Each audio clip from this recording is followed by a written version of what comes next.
Wow. Well, it's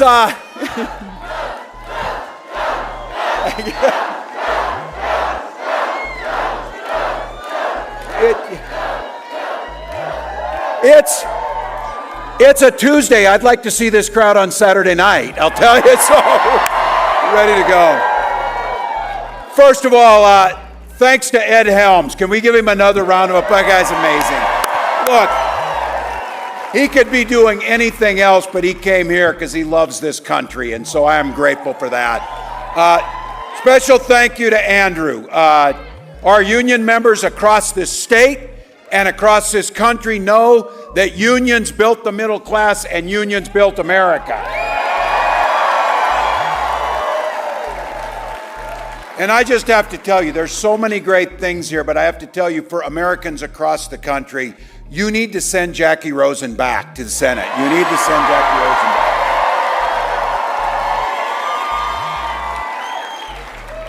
back. Before we begin, I'm back again, and the reason is because I know so many folks in here, loved ones, neighbors, still contending with the horrific damage from the Davis fire.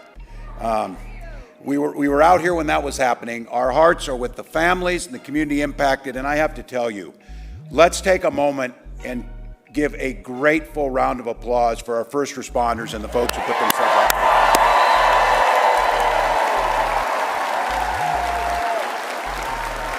I was up visiting them last month, and just to see the courage, and this is what Americans do at a time like this. We gather together. And look, all of you, truly, so many things you could do. You came early, you got in line, you're waiting. We know why you're here. You're gathering with community. You're gathering with folks who know. You drove from Carson City. You did all the things necessary. You came here for that very simple and beautiful reason. You love America. That's why you're here. Thank you.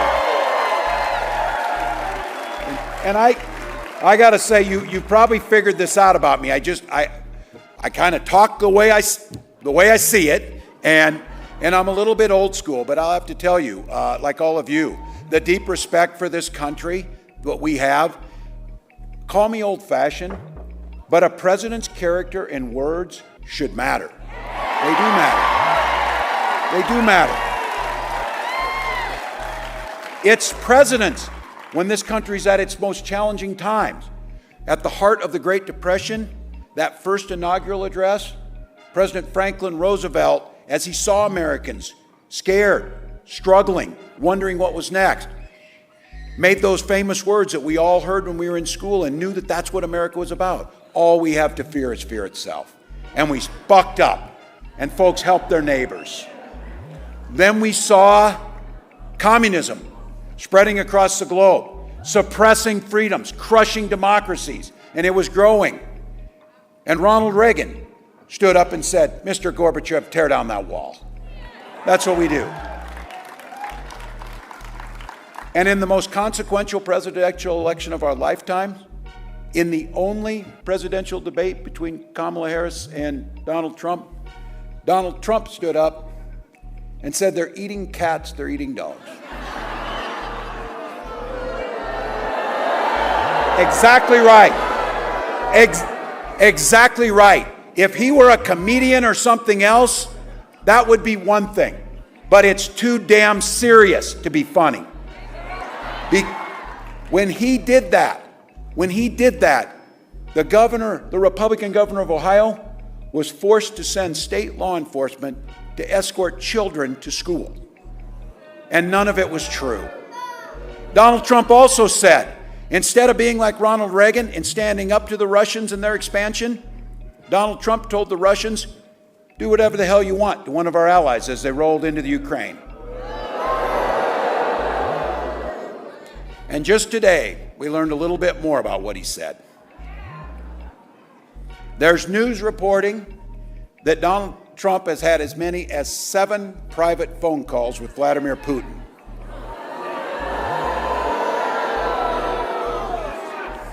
I can guarantee you that Kamala Harris and I do not have dictators on speed dial. So,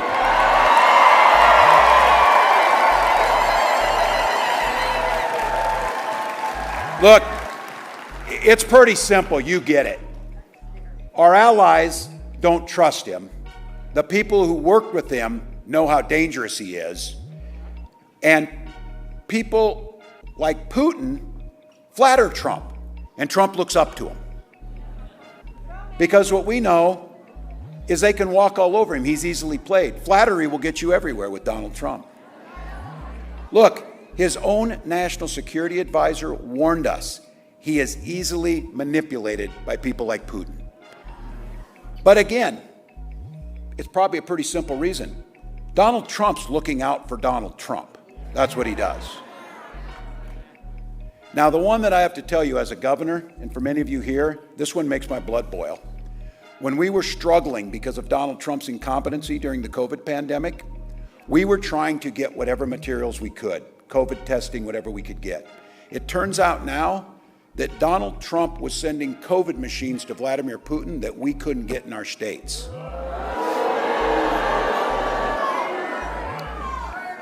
Every day.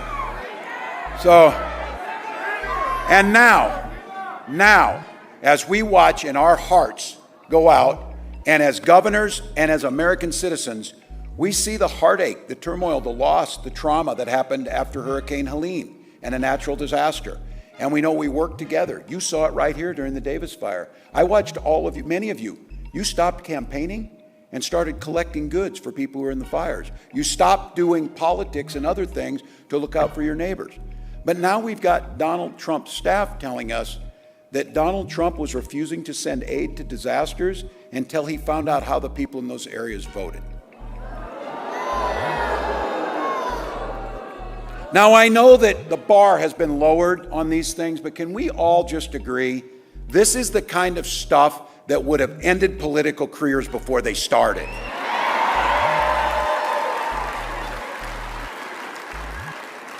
Donald Trump is a risk to our national security and can't get anywhere near the White House.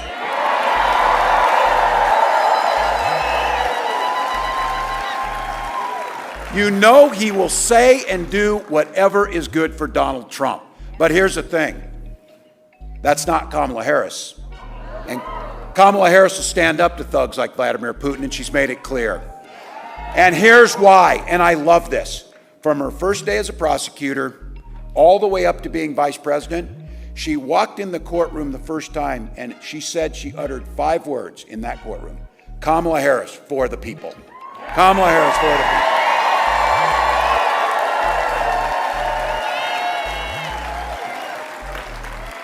Took on the predators, took on the fraudsters trying to get people out of their homes, returning money to them, people who tried to take union pensions.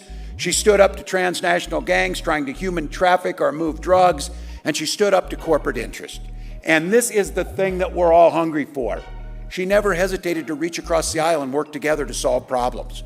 That's what we're looking for. That's what we're looking for. Now,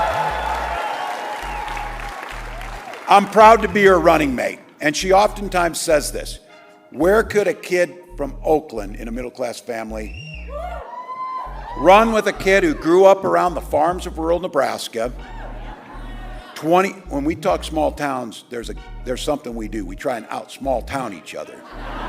So you say, I grew up in a small town. How many people? 400. People go, oh, impressive, 300. And then I will say 24 classmates. And they're like, all right, that's not bad. That's not bad. But what she says is, growing up in a small town, where else in America can a kid who grows up in a small town in rural Nebraska and a kid who grows up in Oakland and her mom, single mom, working hard to get him a house, where else but in this country can those two be on a ticket to be president and vice president?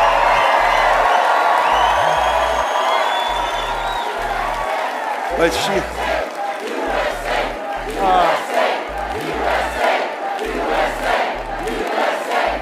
look, you know what we know? Those who want to divide us, what Kamala knows, whether it's Oakland or whether it's Butte, Nebraska, what we learned around those type of people, we didn't grow up in the same place, but she says we grew up around the same people.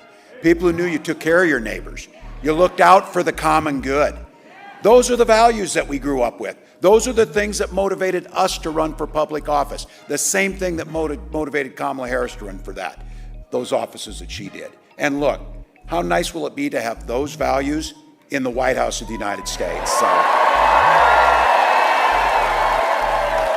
Now you might know it's a group of like-minded folks here, but not everybody thinks the same. There's some folks on the other side got a little bit different track record on how they view these things. And you don't need me here. You know in Nevada the pain you felt under the Trump years. 24,000 jobs lost in this state alone. Now he may tell a different story, but he's not telling the truth. Because the truth is jobs were lost in this. Right here, Kamala Harris has created 285,000 jobs and income's up $9,000 on those jobs. Companies have announced over $10 billion in private sector investments in this state through clean energy projects like solar and battery manufacturing, right here. Donald Trump says he wants to roll back the Inflation Reduction Acts. And I think today, $500 million in Senator Vance's Ohio, and he called it like it's chump change or table scraps. Those are thousands of jobs. Those are making America energy independent. Those are bringing down our costs. But you know what? That's not who Donald Trump is interested in. I'll give him this. At least he just point blank said it. He invited his rich buddies down to Mar-a-Lago. They're sitting there, and he's giving a speech, and he said, look at all of you. You're rich as hell, and I'm going to give you a tax cut. He kept his word. He kept his word. And every single year in his budgets, he proposed cutting Social Security. And now, you heard it last week, no matter what he says, trying to tell you now that he's responsible for the Affordable Care Act that protects you. The only reason we still have it was because John McCain stood up and said no.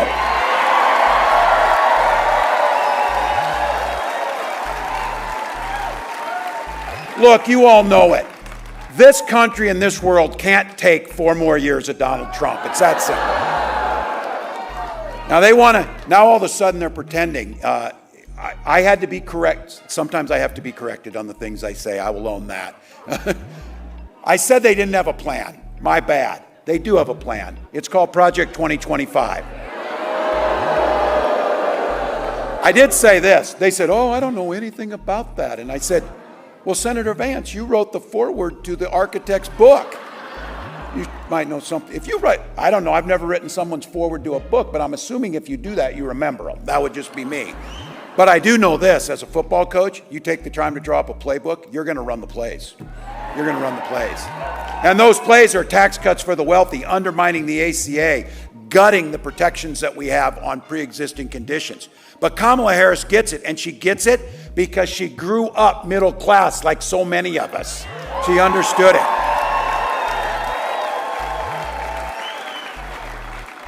The economy works best when it's fair. We have a saying in Minnesota, pretty simple one, I bet you have it here too. We all do better when we all do better. That one's not that hard. She laid out a plan, not a concept of a plan, a real plan. An opportunity economy that says every single person matters and everybody will be left up and not left behind.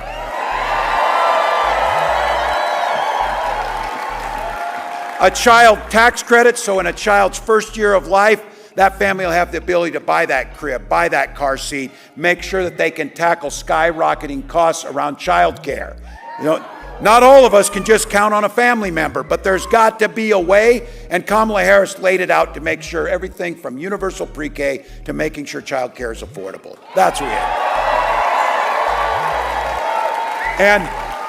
And I don't know, I know you're busy people, you don't have time, but the vice president was on this morning and laid out a plan for something so many of us know is absolutely critical to give families peace of mind.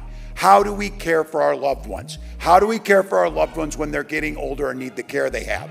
And what Kamala Harris proposed was having Medicare for the very first time expand to cover home care and home health care.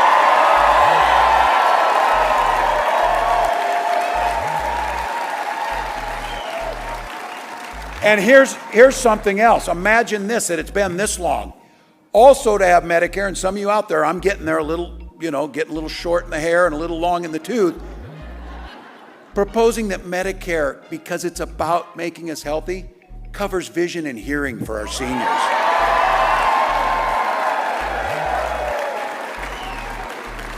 She got asked how she's going to pay for it. She's already got the plan. For the first time in history, she negotiated with Big Pharma to make sure that we can now negotiate for Medicare drugs. The savings we make from that can pay for our senior care and expanding Medicare. And just say something about, talking about price gouging, this idea of insulin. If any of you know to get this, capping insulin at $35, some of you know this. Here's the deal about price gouging. Businesses have the right to make money. We're capitalists. We know how that works. But it's got to be fair. It's got to be moral. It costs about $5 to manufacture a vial of insulin, and they were selling it for $800. Now it's capped at $300. So when we talk price gouging, and I was glad to see this, President Biden made a statement, airlines charging people exorbitant amounts to fly out of Florida to get out of the hurricane. That's price gouging. That's price gouging. But here's the thing, the American dream is out there, getting more folks in. This is a state of doers. This is a state of entrepreneurs. This is a state that knows this. For the first time, a tax credit to start your business has been frozen at $5,000. That's not enough to get the average cost to start a small business and get it off the ground, about $40,000 for folks. She's proposed $50,000 tax credit to start it out.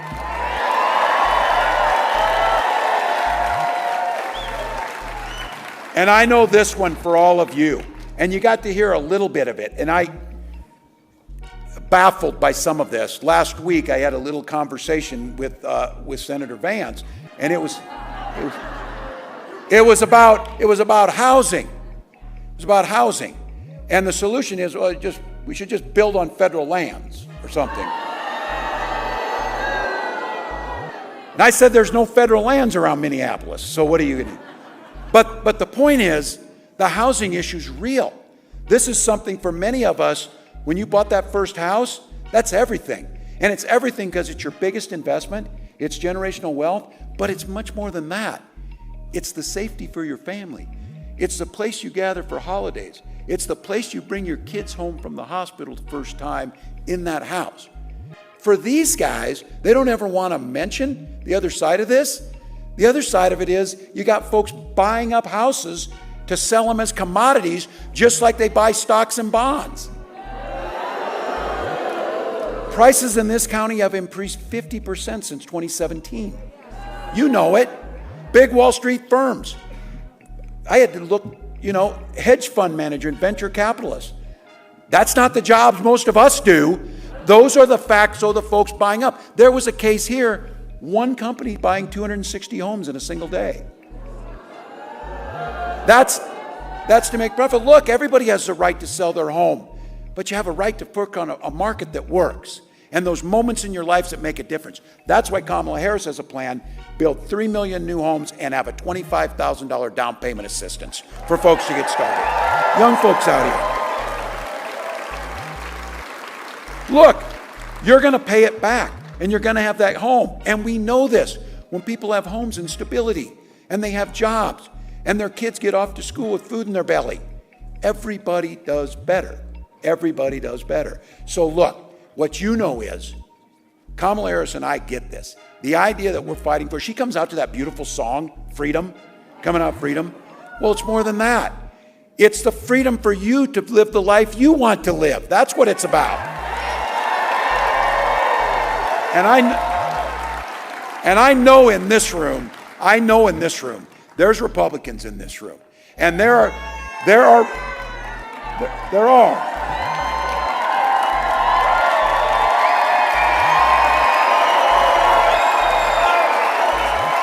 And I say this because those of us remember, the Republican Party in this country has contributed much to this nation. They have been there. Look, we don't always agree on some of this, but I will guarantee you, when the old Republicans talk about freedom, they meant it. They meant it.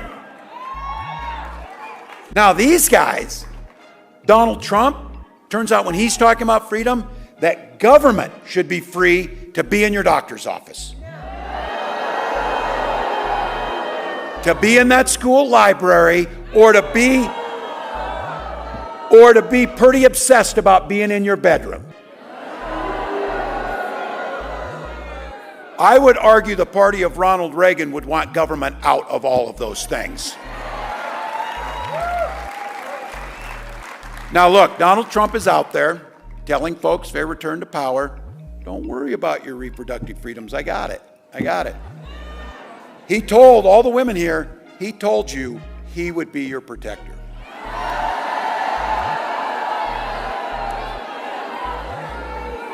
So the other day in that little debate I mentioned, they're kind of factoring this Project 2025's, they want to monitor of women's pregnancies. And I saw Senator Vance, there were a couple moments of clarity where he said, well, people just don't trust us on these things, you know.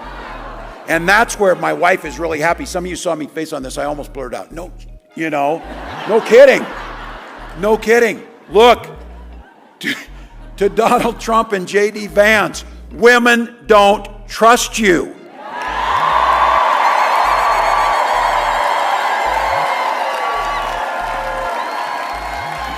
And I heard some of you, I know this is a Nevada golden rule. The very simple thing on so many of these things that make the world go round is just mind your own damn business and things will go better.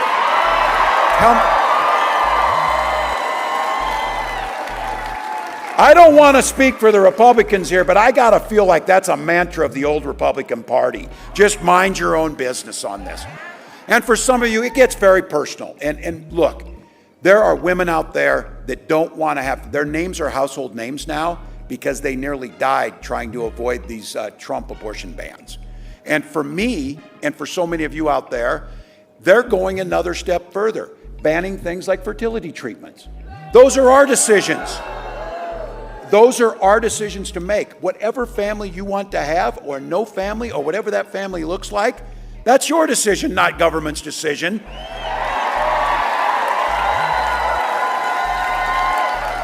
And I certainly don't want Donald Trump making that decision. So for Gwen and I, years of infertility treatment. And when we we had access to health care, which all of us need. So if you have health care, you have access to that. Finally, on that day, our daughter was born. Some of you have heard me say this, most powerful in the universe. We named her Hope because we finally had it. She and her brother mean the world to me. And that's what this election is about. It's about freedom. And I want to make that appeal again.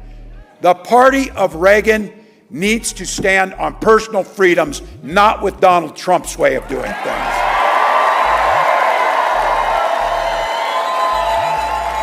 When Kamala Harris talks about freedom, she means your freedom to make your own choices about health care, about your family, about the books you read, about the life you want to live. And I'm going to go back to this. These guys have the audacity, especially seniors here. My mom's 89. I'm so proud of her. She's still living in the house where I grew up and graduated out of high school from. She's there. And I can tell you this. She worked her whole life paying into Social Security. It was there when my dad died. It was there when my little brother's in elementary school, so my mom to provide those benefits. She uses her Social Security check to pay her bills and live her life with dignity. Now look, every year in Donald Trump's budget, he tried to cut it. Called it a Ponzi scheme. And J.D. Vance said it's the roadblock to fiscal sanity. But I'll say this, from where they're standing, that might actually make sense. Because my feeling is, I don't know, I've never been a billionaire. So if you are one, my guess is you don't give one damn if your Social Security check comes or not. But if you're my mom, it's pretty damn important that your Social Security check comes. So look.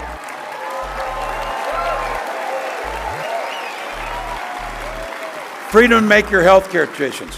Freedom to live in dignity in your senior years. Freedom to be there if tragedy strikes you and that there's a safety net there. We oftentimes talk about this. This is a state that you know a little something about pulling yourself up by your bootstraps. You know how to do that. But the thing is, sometimes in life, you don't have any boots. And they're loaned to you by Social Security. They're loaned to you by your neighbors so that you can get back on your feet. Those are the things that freedom means.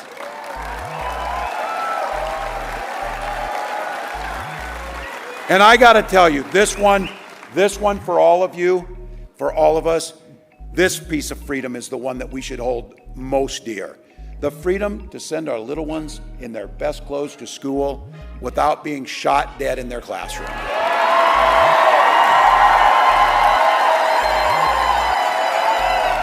Look, there's a whole lot of you out here just like me, veterans, hunters, gun owners. A lot of you, you're here. Look, we understand the Second Amendment. We understand what that is. But we also understand this is not a discussion about the Second Amendment. We can do common sense things to withhold our first responsibility, the protection of our children. So, I reject the notion that you can't protect the Second Amendment and protect our children. Other countries do it. Why can't we? Why can't we do it? Donald Trump told us to get over it, and J.D. Vance said it's a fact of life. Kamala Harris was very clear. She's the one who said it doesn't have to be this way. It doesn't have to be this way. Look, I know I'm preaching to the choir. You get it. But I also want to tell you, our recital's in 28 days, choir. And we need to sing. And when we sing, we get to turn the page on these guys.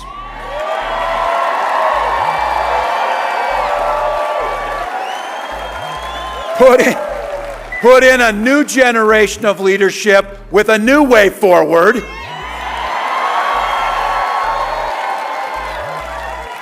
And we as Americans get the greatest privilege to self-determine where we're going, not just for the next 4 years, but the next 40 years. Not just for a single state or a single country, but the world is looking for us to bring back the values of America.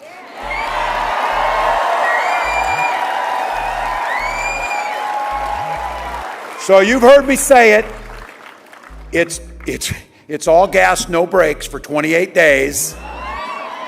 I've been saying to people, we'll sleep when we're dead, and I had somebody walk up and said, you're being way too literal. You look like hell, man. So, but it's okay. We do it, and you're here, and we're excited, and we're going to do the work because we believe in the promise of America.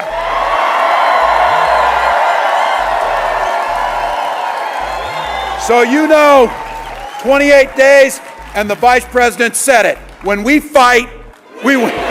When we fight, we win. When we vote, we win. Let's go.